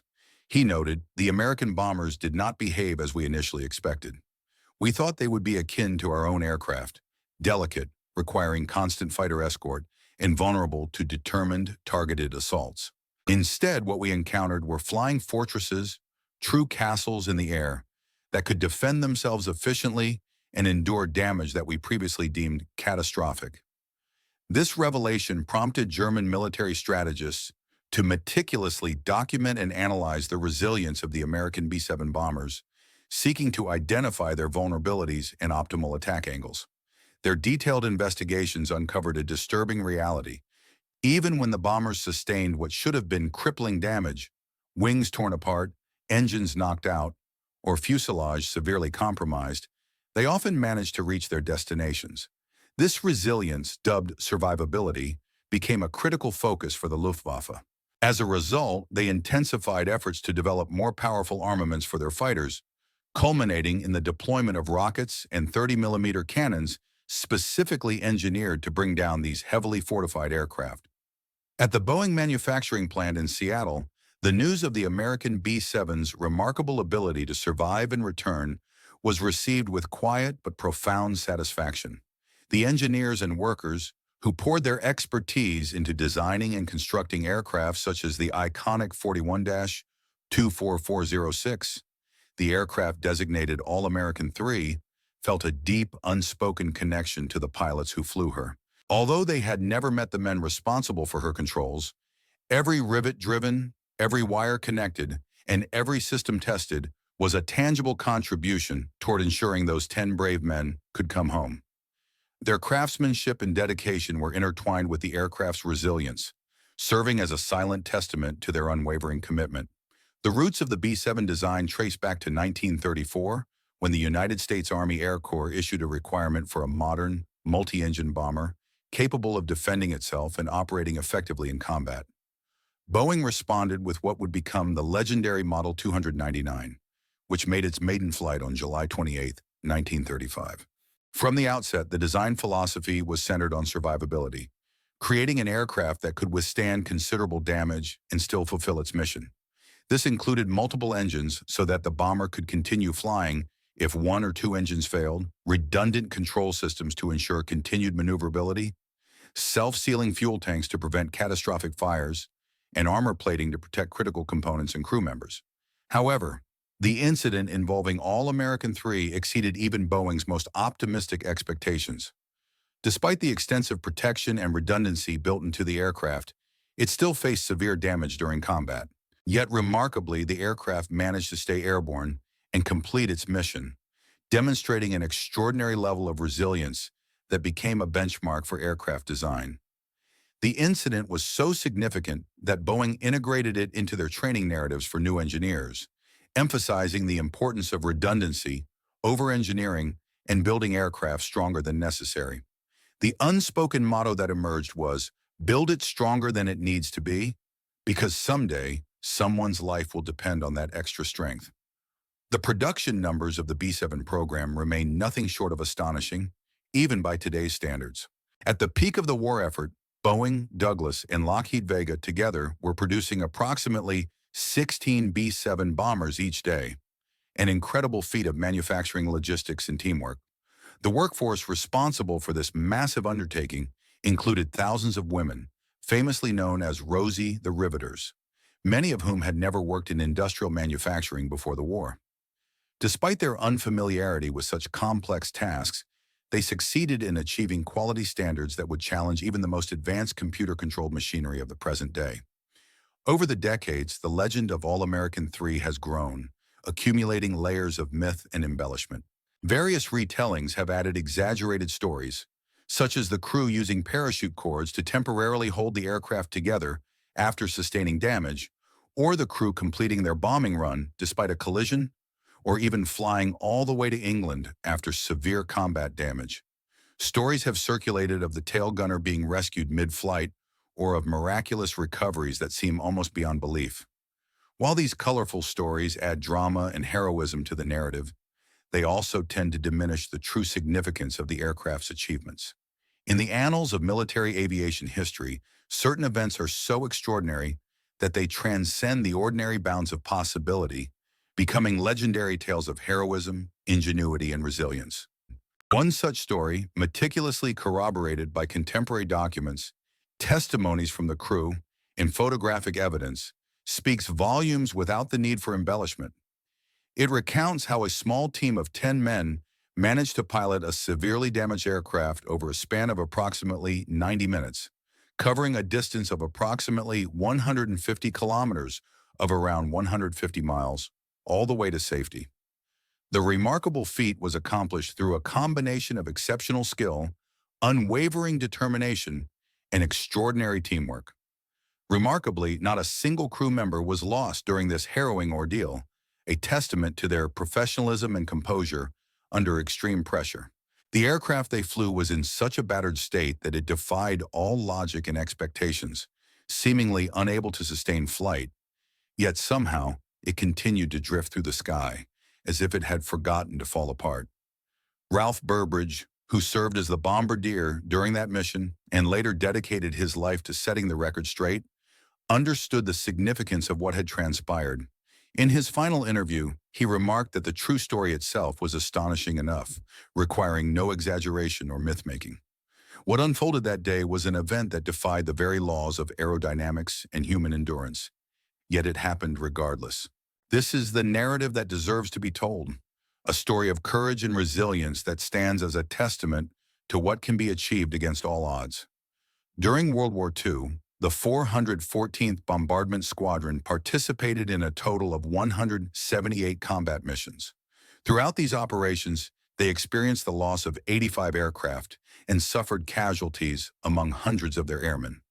Yet amid all their combat hardships and losses, there was no story in their extensive record that embodied the sheer impossible as profoundly as the incident involving the damaged aircraft and its crew. This extraordinary event became embedded in the very identity of the squadron, a defining story that served as a guiding touchstone, illustrating the limits of human and machine endurance and the incredible feats they could produce in moments of desperate need. In the aftermath of this event, the squadron adopted a new emblem inspired directly by the incident. It depicted a playful, almost mischievous puppy standing triumphantly atop the tail section of the aircraft, a symbol chosen deliberately to reflect the youthful nature of the aircrew, most of whom were in their early 20s. This choice of a puppy over a more traditional or martial emblem symbolized the vulnerability and innocence of these young men who faced relentless enemy fighters and flak with courage and resolve. The gesture of the puppy in the emblem, seemingly praying, embodied hope, faith, and the belief, held sincerely by many of the crew, that divine intervention had played a crucial role in saving their lives that day. Veterans of the 414th Bombardment Squadron would gather long after the war had ended, sharing stories at reunions that spanned decades. Inevitably, the recounting of the February 1st, 1943, incident would take center stage. Men who had faced their own harrowing missions, who had survived against seemingly insurmountable odds, listened with deep respect as the tale of the bomber that refused to die was retold. For these veterans, it was more than just a story. It was a testament to their own resilience and a symbol of their collective spirit. The encounter with All-American III by German fighter forces, though fierce and dangerous, became a critical learning point that drove significant tactical and technological advancements throughout the year 1943. At the onset of the war, the Luftwaffe had equipped its fighters primarily for dogfighting, a doctrine emphasizing light, maneuverable aircraft armed mainly with rifle-caliber machine guns, sufficient for engaging enemy fighters. However, the emergence of heavy bombers and their resilience posed new challenges that necessitated a complete reevaluation of tactics and weaponry. By mid-1943, partly in response to incidents like the one involving All-American III, German fighters began to be heavily upgunned with more powerful armaments. The Messerschmitt Bf 109G6, introduced shortly after the Tunisian campaign, was equipped with a 30mm Mk 108 cannon-firing explosive shells capable of creating meter-wide craters in bomber fuselages. Meanwhile, the Focke-Wulf FW 190 was modified to carry multiple 20mm cannons and even 210mm rockets designed specifically for attacking and destroying bombers. Major Walter Noten, who would go on to become one of the most successful bomber interceptors in the Luftwaffe, with a record of 258 confirmed victories, detailed these evolutionary changes in combat tactics and technology. He observed that each passing month brought new challenges. American bombers seemed to grow more resilient, better protected, and more difficult to shoot down. The Allies rapidly developed advanced tactics, introduced new weapons, and implemented improved defensive formations and armor. The significance of manned bomber pilots during the war cannot be overstated. As the conflict progressed, many young pilots found themselves facing increasingly inadequate training, yet they were still tasked with executing daring assaults against heavily defended enemy formations. These young aviators were instructed to engage relentlessly with the enemy, often pressing forward to attack formidable bomber groups.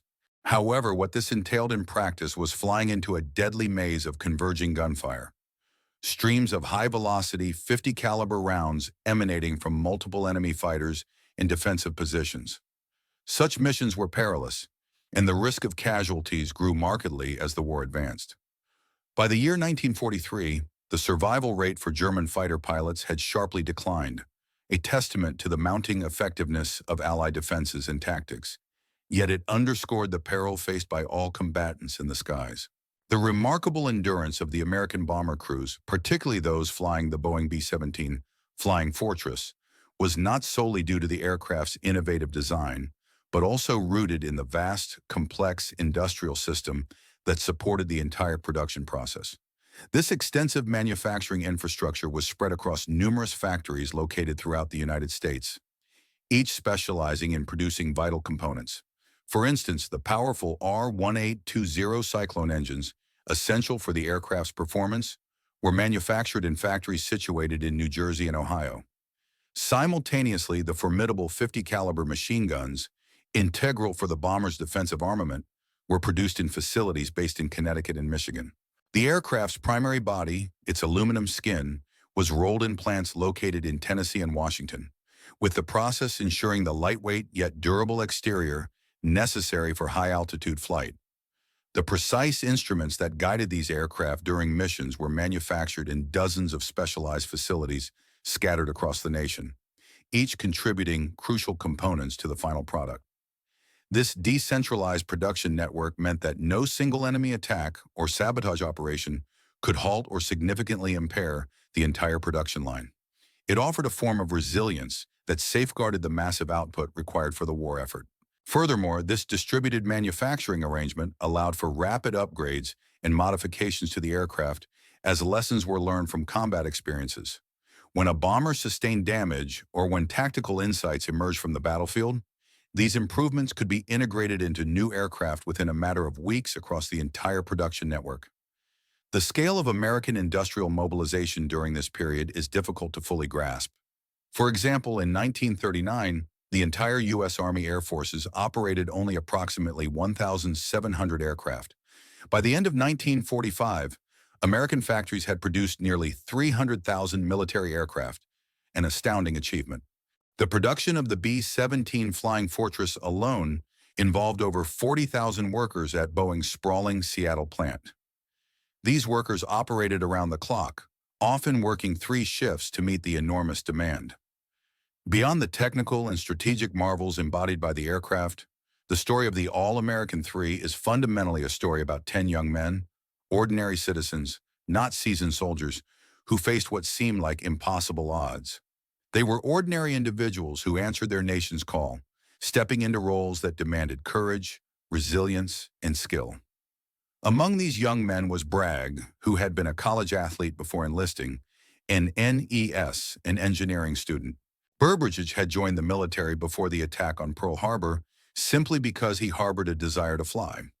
Their calm professionalism in the face of catastrophic damage, despite their aircraft literally falling apart around them, speaks volumes about the quality of the training and preparation these aircrews received. The Army Air Forces had established, from scratch, the largest aerial training program in history.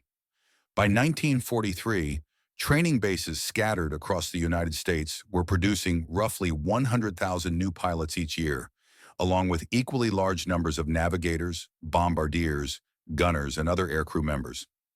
This rigorous training emphasized more than just technical proficiency. It fostered crew coordination and emergency response skills.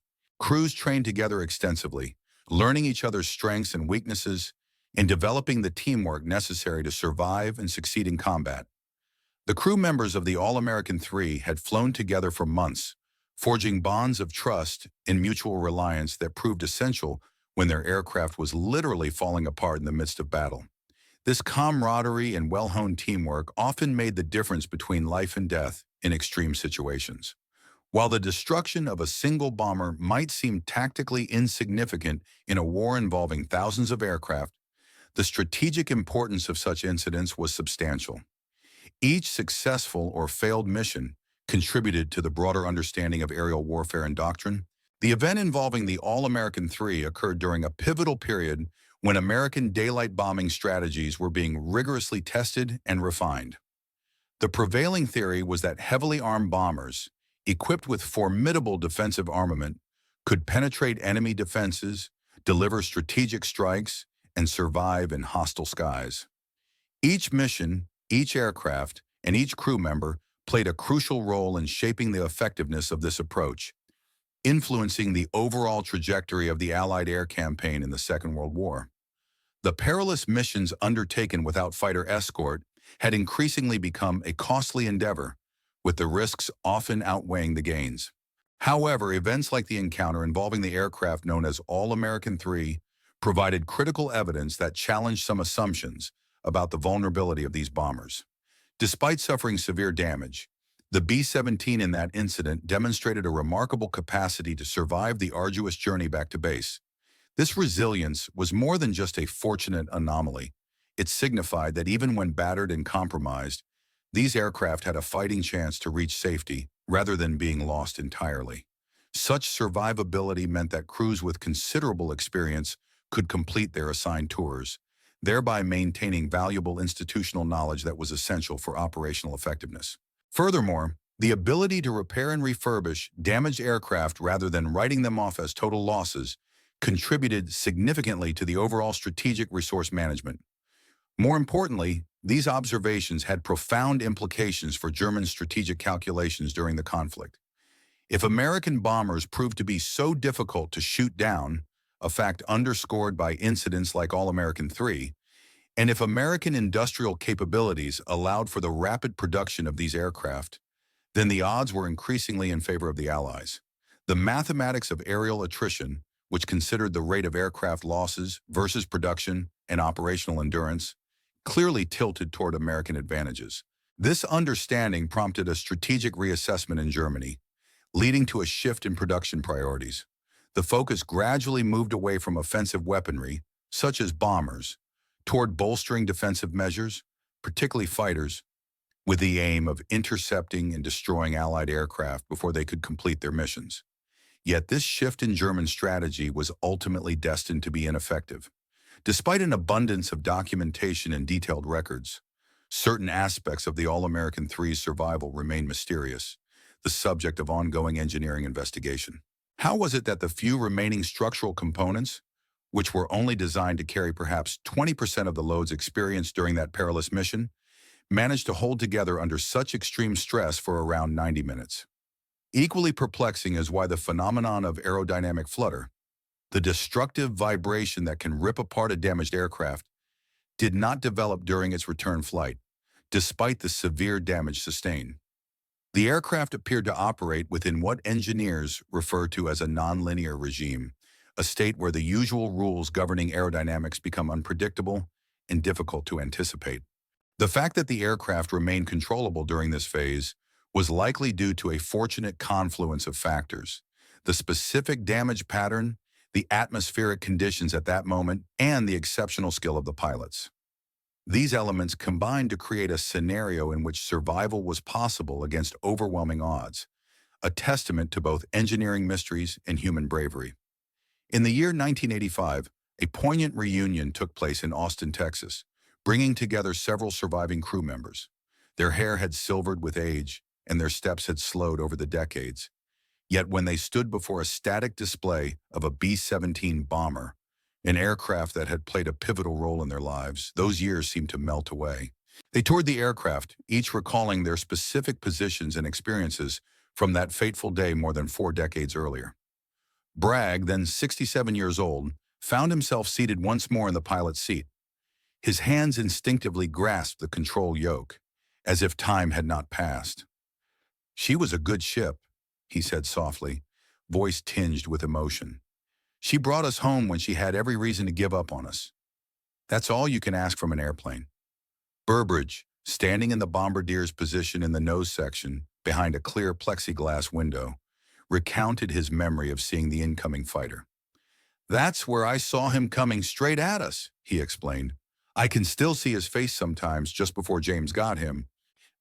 The men signed autographs for aviation enthusiasts and historians who had gathered to meet the veterans of All-American 3, sharing stories, answering questions, and posing for photographs.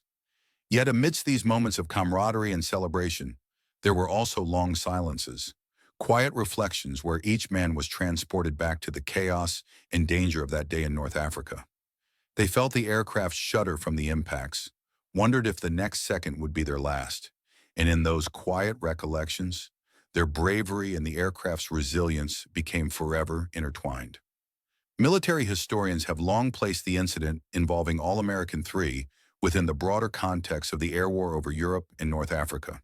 This event exemplifies the intense aerial combat and the extraordinary resilience of the crews and aircraft involved. It stands as a testament to the complexities of wartime engineering, human endurance, and strategic decision-making that defined the aerial campaigns of World War II.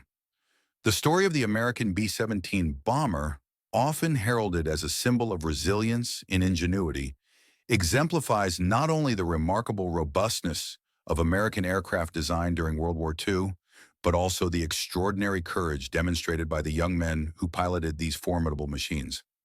It reveals that surviving the chaos of aerial combat frequently relied on a complex interplay of advanced engineering, exceptional piloting skills, and an element of sheer, unexplainable luck.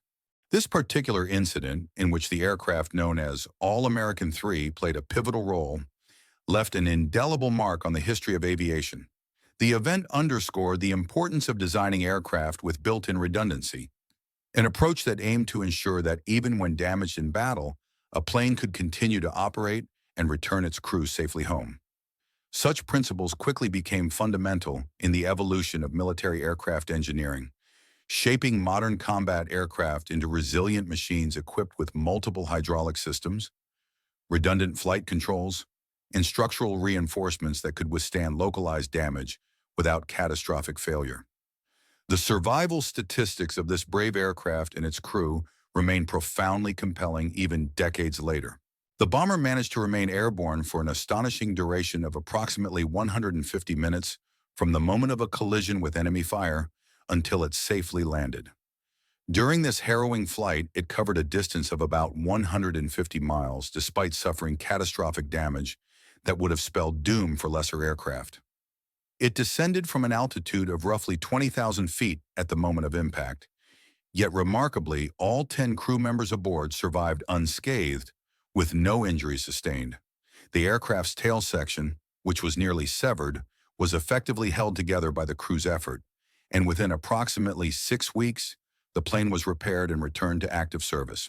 A single photograph from that ordeal captures an almost impossible moment frozen in time, a visual testament to the aircraft's resilience and the crew's tenacity.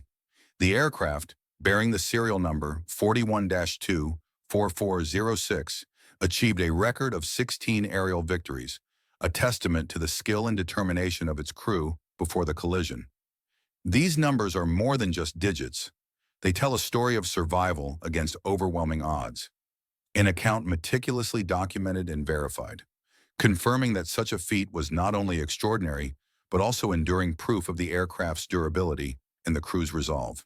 Today, only a few of these legendary B-17 bombers remain airworthy, preserved, and lovingly maintained by dedicated enthusiasts and historical organizations committed to keeping the memory of the Flying Fortress alive. When these aircraft are displayed at air shows, they draw crowds of enthusiastic spectators, including elderly veterans and aviation aficionados, eager to hear the distinctive hum of the Wright Cyclone engines and to witness the formidable presence of these flying relics. At such gatherings, the story of All-American 3 is often recounted, usually by someone who knew someone involved in the incident or who has dedicated years to studying its details. Young visitors hearing these stories for the first time are often skeptical, questioning whether the heroic tales have been exaggerated over the decades. Yet when they see the photographs, read firsthand crew testimonies, and delve into the technical reports, their skepticism gradually transforms into awe. The aircraft itself, long since scrapped in 1945 after giving everything it had, remains only as a memory embedded in museums, in history books, and in the hearts of the dwindling number of World War II veterans who lived through those turbulent days. More than just an aircraft, the story of All-American 3 has become a potent symbol of American industrial capability, of the bravery and resilience of its airmen, and of the mysterious, sometimes inexplicable nature of survival amid the chaos of war. It epitomizes the spirit of perseverance and the collective effort that went into building and flying these enormous flying fortresses designed to withstand the worst that enemy fire could throw at them. In his final interview before passing away in 2013, Bombardier Ralph Burbridge was asked what message he wanted future generations to carry from the story of All-American 3. After a long moment of reflection, he responded simply, "We were just doing our job." His words underscore an important truth. The men who flew these bombers were not necessarily heroes in their own eyes. They were young men, far from their homes and loved ones, engaged in a task that was vital and dangerous, but for them, it was nothing more than doing their duty. The aircraft itself was a product of meticulous craftsmanship, built by dedicated engineers and workers committed to creating the best bomber possible under wartime conditions. When the plane was struck, it was not due to a failure of determination or engineering, but because everyone was doing their part, flying, gunning, navigating, and doing everything possible to ensure the safety of their crew. The miracle was not just that they survived, but that thousands of others who fought, who sacrificed, had the courage, the skill, and the resilience to face the horrors of war and still come through on the other side. The story of the courageous individuals who crafted our aircraft, from the skilled mechanics who meticulously assembled each component to the dedicated ground crews who tirelessly patched and maintained her, all performed their roles with such competence and dedication that, in moments of crisis, we found ourselves with a fighting chance. This collective effort embodies the true spirit of the American way, a principle grounded in everyone fulfilling their responsibilities to the best of their ability. Often it is precisely when circumstances seem most dire that everything somehow aligns, and a seemingly impossible outcome becomes attainable through perseverance and teamwork. On that fateful day, we managed to take to the skies in an aircraft that, under normal circumstances, would have been deemed incapable of flight.